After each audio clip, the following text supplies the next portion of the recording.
Di tengah kibaran bendera dan umbul-umbul merah putih yang biasa muncul pada bulan Agustus di Indonesia, pada tahun ini kita menyaksikan kibaran bendera yang tidak biasa dan memunculkan kontroversi. Bendera hitam dengan gambar tengkorak bertopi jerami ikut berkibar di berbagai tempat. Awalnya beredar di media sosial dari tangkapan gambar atau video dari sekelompok truk di sebuah jalanan di Jawa. Tapi kemudian dia berkembang menjadi sebuah ekspresi yang muncul di berbagai tempat. Mulai dari ruang-ruang media sosial sampai gang-gang sempit di kota dan di desa. Bahkan dia tidak hanya kemudian menjadi ekspresi dalam bentuk bendera saja. Lambang topi jerami juga muncul dalam bentuk mural yang digambar di dinding-dinding atau bahkan di jalan kampung-kampung. Ada apa di balik bendera yang tidak biasa ini? Saya Sofwan Albana, selamat datang di Mardika.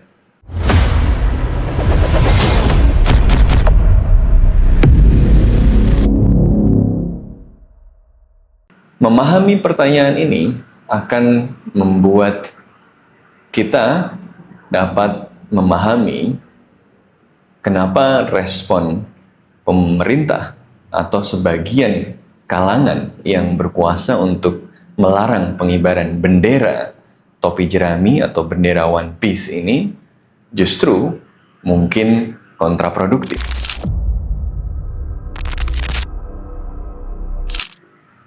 Kita menyaksikan berbagai elemen pemerintah mengatakan atau merespon bahwa pengibaran bendera One Piece itu dapat melanggar hukum atau bahkan malah mengancam kesatuan nasional. Walaupun kemudian sebagian elit kekuasaan, elit pemerintah meralat dan memberikan sikap yang lebih positif setelah mendapatkan respon dari netizen atau dari masyarakat luas seperti Pak Ahmad Sufmi Dasko atau Pak Ahmad Muzani yang mengatakan bahwa tidak apa-apa mengibarkan bendera One Piece. Tapi kita masih menyaksikan bahwa di lapangan pelarangan terhadap pengibaran bendera topi jerami atau bendera One Piece ini atau juga bahkan simbol-simbol dalam bentuk ekspresi seni yang lain seperti mural atau gambar di jalanan itu masih ditegakkan larangannya. Kita masih menyaksikan sebuah video misalnya di media sosial di mana sekelompok bapak-bapak itu diminta dengan sukarela untuk menghapus gambar simbol topi jerami itu dari jalanan yang mereka gambari.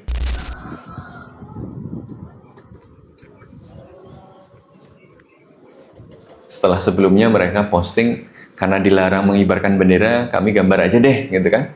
Tapi setelah itu, video berikutnya adalah gambar bahwa mereka secara sukarela menghapus gambar itu.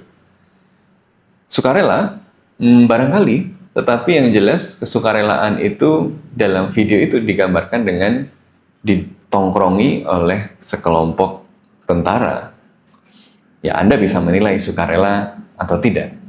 Tetapi respon yang semacam ini, baik misalnya pelarangan secara resmi maupun pernyataan bahwa tidak dilarang tapi di lapangan masih dianggap sebagai sesuatu yang nyaris haram, itu menunjukkan kegagapan untuk memahami apa yang sebenarnya coba disampaikan melalui bendera dan simbol One Piece ini. One Piece adalah sebuah karya manga dan kemudian diangkat menjadi anime budaya populer yang sangat berpengaruh. Dia menggambarkan petualangan seorang bajak laut yang bercita-cita menjadi raja bajak laut untuk kemudian mengarungi samudra yang luas di dunianya. Di sana dia berhadapan dengan berbagai kekuasaan yang mengklaim sebagai pembawa kebenaran, sebagai pemilik kebenaran dan kebaikan yang menghadirkan kesejahteraan, keadilan bagi semua orang. Tapi ternyata mereka yang berkuasa dan mengklaim bahwa kekuasaannya itu demi kebaikan semua orang, ternyata sering bertindak semena-mena. Luffy, pemimpin bajak laut topi jerami ini, kemudian dengan segala keterbatasannya, jumlah kru yang masih sedikit, yang semakin bertambah seiring dengan perjalanannya, itu tidak pernah mundur untuk menghadapi kekuasaan pemerintah dunia yang dipenuhi dengan kekuatan yang luar biasa.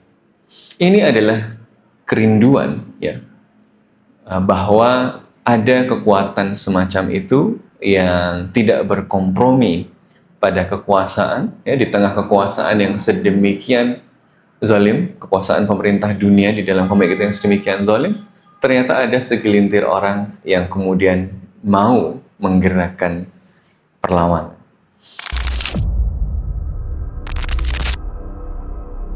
Mereka yang mengibarkan bendera One Piece itu mungkin menyaksikan ada paralel antara dunianya One Piece dengan dunia yang mereka alami hari ini.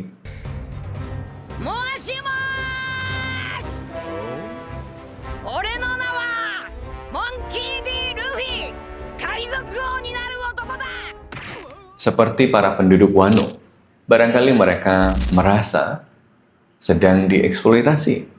Kondisi ekonomi yang tidak semakin membaik dengan daya beli yang terus turun, sementara mereka yang mendapatkan akses kekuasaan dengan gembira bagi-bagi jabatan tanpa malu.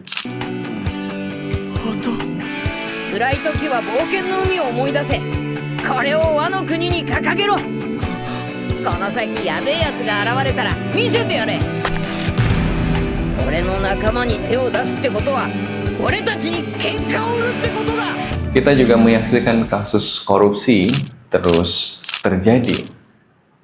Kita kemudian juga melihat bagaimana hukum ditundukkan di bawah politik. Kita juga menyaksikan misalnya bagaimana instrumen-instrumen yang seharusnya menjadi kontrol bagi kekuasaan itu semakin melemah satu persatu. Dalam trias politika, seharusnya ada kontrol terhadap kekuasaan dengan dibaginya kekuasaan itu menjadi 3 bagian, eksekutif, legislatif, dan yudikatif.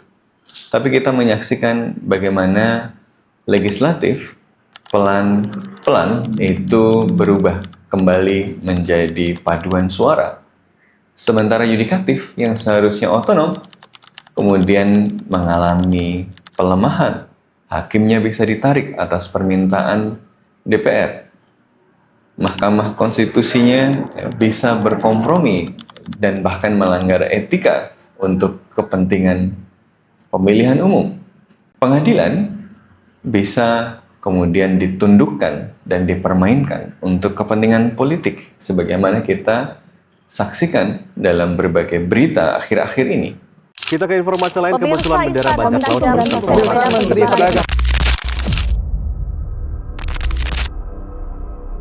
Jika kita melihat angka-angka yang dihadirkan oleh berbagai lembaga internasional, rasanya perasaan bahwa demokrasi kita sedang macet dan kondisi yang dialami oleh masyarakat kita itu yang mereka rasakan tidak ideal itu kemudian mengalami kesulitan untuk diungkapkan, itu bukan perasaan rakyat saja.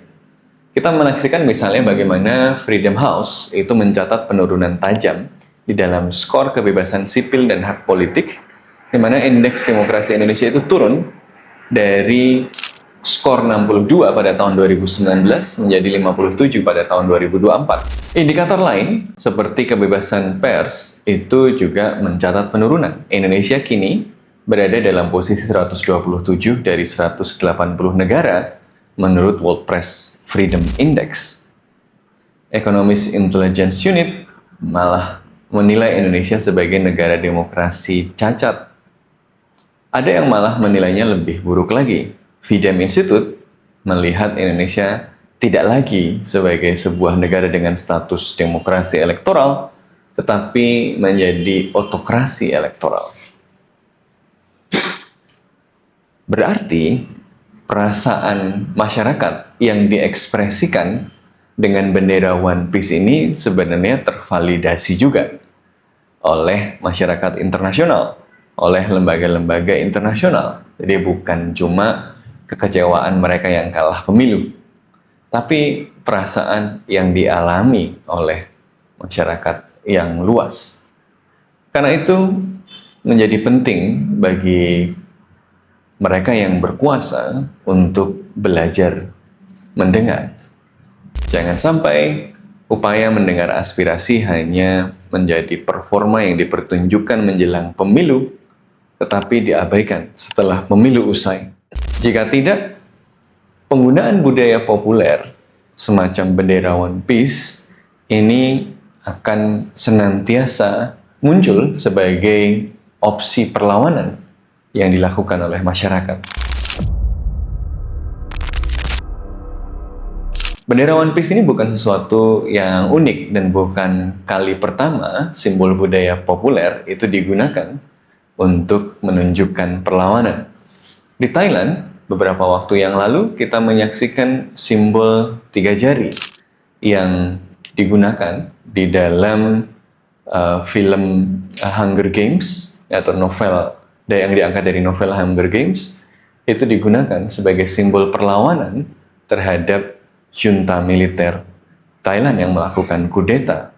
Kita juga menyaksikan bagaimana simbol-simbol seperti kelompok rebels di dalam Star Wars itu seringkali kemudian dihubungkan dengan perlawanan mereka yang menghadapi agresi militer seperti di Gaza atau di Vietnam dulu.